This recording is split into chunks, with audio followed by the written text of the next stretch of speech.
Hamiltonian loops on symplectic topology. Okay, so thank you, Tomo, for the presentation, and thank the organizer for letting me speak to you about my work. So just to start, I will explain two parts of the title. The first one, when I talk about Hamiltonian loops, what I will be interested is in the fundamental group. So I will take a loop of Hamiltonian diffeomorphisms. So that's what I mean by this. And symplectic blow-up is the usual one. We will blow up only a point, and we will do some geometry about the topology of the group, and the symplectic blow-up. So for the time being, I will always consider closed symplectic manifolds. I just wanted to be non-compact because otherwise there will be some problem with the support of diffeomorphism. And I will let by this the group of Hamiltonian diffeomorphisms. If you're having some trouble viewing this group, you can talk about also the symplectic group, the group of symplectic diffeomorphisms. That will give you a rough idea of what I'm working on. So just remember that this group, unlike the previous one that we have seen in this talk, this is infinite dimensional. It is very large, it's very big. And so one of the main problems in the field is to understand the topology of this, and by that mean either homology, the homotopy groups, or whatever of this group. So this is like the big problem, and perhaps we can ask some easier questions. And this is part of the talk. I will focus only on part 1 of it. So what I will do in this talk about this group, I will not be able to compute it entirely, but I will give you some elements here and some new results regarding this group here. Okay. So let me just remind you of some of the well-known results. For instance, when we talk about the sphere, this is an area form. This group, in fact, is something very nice. It is homotopic to a compact connected Lie group, SO3. This result does not involve any symplectic geometry at all. So this is just volume preserving diffeomorphisms, and this is what you have. So at least in this case, we know the whole topology of this group. A more interesting example, and we now jump the dimension in 4 dimensions. Again, I'm looking at the sphere, but what is important is this parameter here.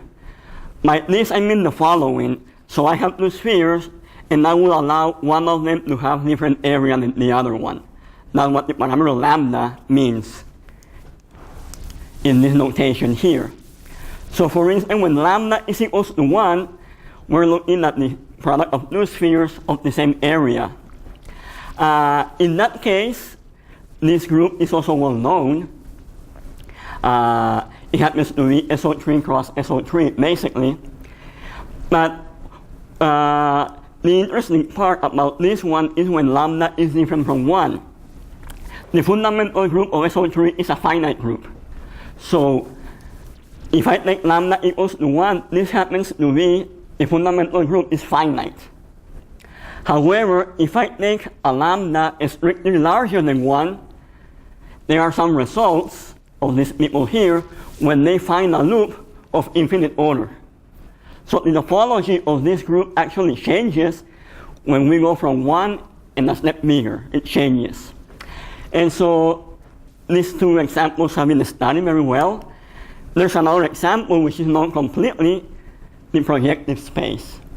Complex dimension 2, again, this is the same as this other compact Lie group, PU3. And so basically these 2 examples are the only examples known in 4 dimensions. The dimension 4 is very important here, and it's critical because it relies on holomorphic curves. And for that, I have a codimension 2 stuff, something a holomorphic curve. And in codimension 2, I have some intersections. And so the theory of holomorphic curves enables us to understand this very well. If we now ask something of dimension greater than 4 in dimension 6, nothing is known entirely or completely like this. Nothing like that in dimension higher than 4. One basic example that I like, and I haven't managed to say anything whatsoever, if you want to do examples in dimension 4, the torus, the 4-dimensional torus, we do not know anything about the Hamiltonian group of that basic example. For the symplectic one, we know that T4 itself, it lies in there. But the Hamiltonian group of T4, a very basic example, we don't know anything whatsoever. Okay? Just to remind you, for example, if you have here T2, also it is known also by some complex geometry, nothing to do with symplectic geometry. So this is the first half of that I'm interested in my title. So define one of these type of groups. So that's more or less the aim, to understand these groups. And I have several tools to understand these groups. I listed just 3 of them, 3 basic ones. In this talk, I will only task this one, which is the most basic one compared to this one. The second one is Zeno homomorphism. This one is the one that I mentioned before because it relies on holomorphic curves. You have here the quantum homology, cohomology of M, and this gives you very nice information about this group, or at least to detect non-trivial elements, because all of these maps are homomorphisms. So if you have a non-trivial image, this is easier to understand. You get a non-trivial element on the other side. So for this talk, I'm going to use this last one here. This is defined in terms of the action, and this will be the one that we will use for different symplectic manifolds. So what is the goal? I'm going to take a symplectic manifold M, and I will take a particular Hamiltonian. I will take one that I can lift it to the blow-up. So I will not do it for any Hamiltonian. I will do it for very particular. I would like to have some diffeomorphism here and lift it to this one. So if I take a loop here, I will get a loop here, and I would like to know what can I say about it. And the most interesting part, remember that what this row here stands for. Here we're talking about toric manifolds. When you look at the polytope, you know how the blow-up looks like. You just erase a corner. And it depends on the area, what we put here, that is the weight of the blow-up. Right? So different values will give me different symplectic manifolds. So I'm going to show you the result by looking at a basic example and try to work it out and tell you what exactly that we will get. So I was with the basic example of CPM with the Fourier study symplectic form. This restriction here just comes because of geometric reasons. We cannot blow up a point if the manifold has dimension 2, right? I mean, we're not doing anything. So we need to have some dimension higher. So the manifold can have dimension 4 or higher in order for the blow up to make sense. Okay, and I'm going to look at this loop here. It's given by this circle action. And there are 2 things important that I would like to single out about this example. What am I looking at this circle action? Okay, the first one is because I would like this action to lift it to the blow up.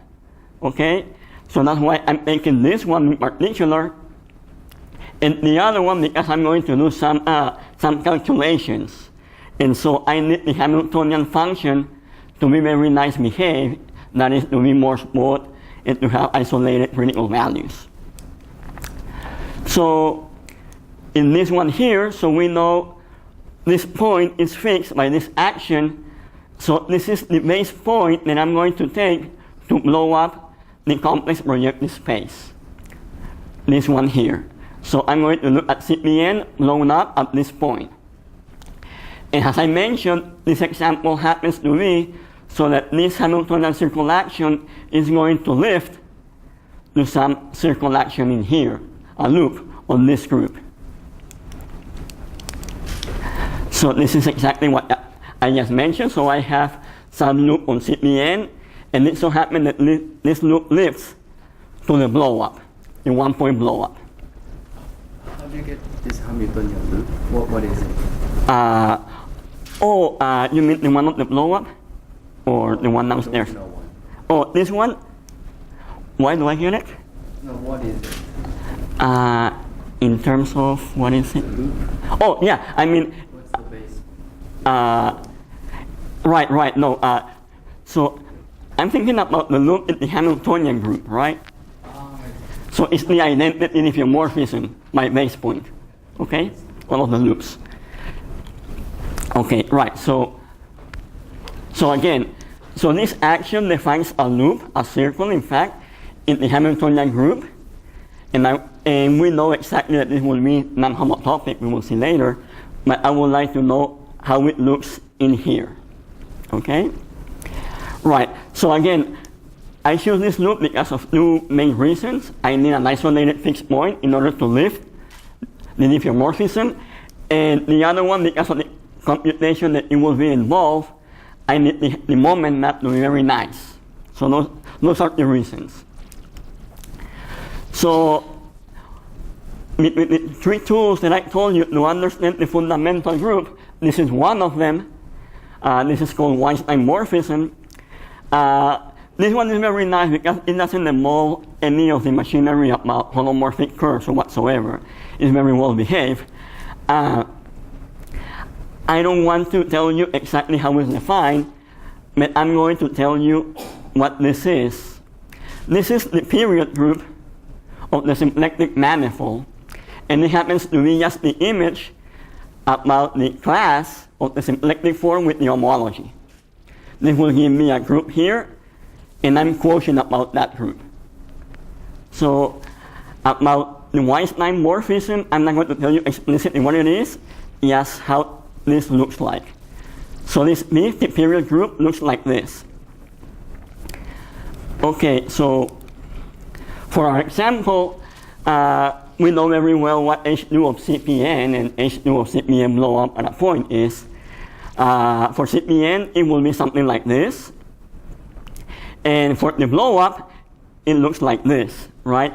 This contribution comes because of the circle, about the complex line we have on the exceptional divisor. We have a line in the exceptional divisor here, and the reason that we define the symplectic blow up is for the area of that one to have pi rho square. That's how we normalize the symplectic form on the symplectic blow up, right? So this is the usual homology on H2 of CPN. Here represent the blow up, and we have an extra term. So already from this part, we can notice some interesting stuff when we look at this space, right? For some values of rho, this space is going to be a circle, and from other ones, it will be a dense space in a circle. So here, later we will see it is important to vary the weight of the blow up. So what about the value of Weistein morphism? So this is the loop that I started with at the beginning in CPN. And Weistein morphism, when we evaluate it, it gives me this value. So depending on whether what is n, Weistein morphism will detect it or not, because this is my codomain of Weistein morphism, right? So for some values of n, it will be non-trivial, for the other ones will be trivial. And at least it will be of order 2 in here. Now, what about the loop that we lifted to the blow-up? What can we say about it? And here is what I told you about my computations. It looks something like this. I don't want to bore you with all of the information, but what is more important is that basically you had what we had before and some contribution, okay? Then I don't care. I don't care at this moment. So this is for an ordinary loop on the base point.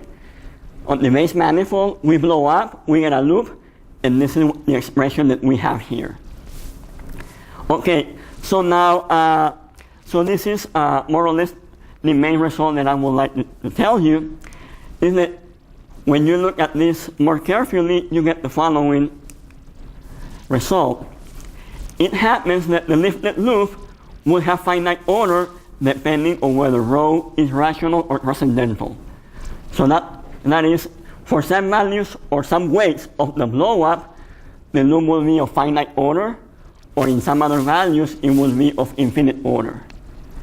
So that's the main result.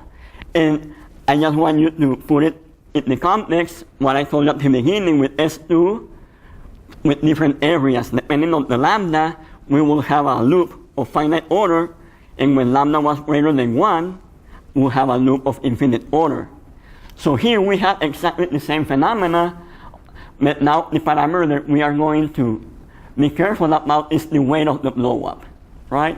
So that's the result that I wanted to tell you about. Are there any questions at this point? Can you show what is the weight, definition of weight? Right. On this one, right? In the blow-up. The way that you construct the blow-up, basically you have a symplectic manifold, and you put inside a ball of radius rho. That's what it is. And then what you do, you remove the interior, and then the ball will be S2n minus 1. You collapse it. So that's the weight. So that's what comes here. And it rho squared because of the formulas involved, basically. And so this is just the example for CPN. You can write it down in general for any closed symplectic manifold, and you can blow up one point. This is the actual formula that I wrote before for CPN. There's a contribution that comes here. This is what it was known only for the original loop downstairs, and this is for the left in the 1-point blow up. Right? So that's all that I wanted to say to you.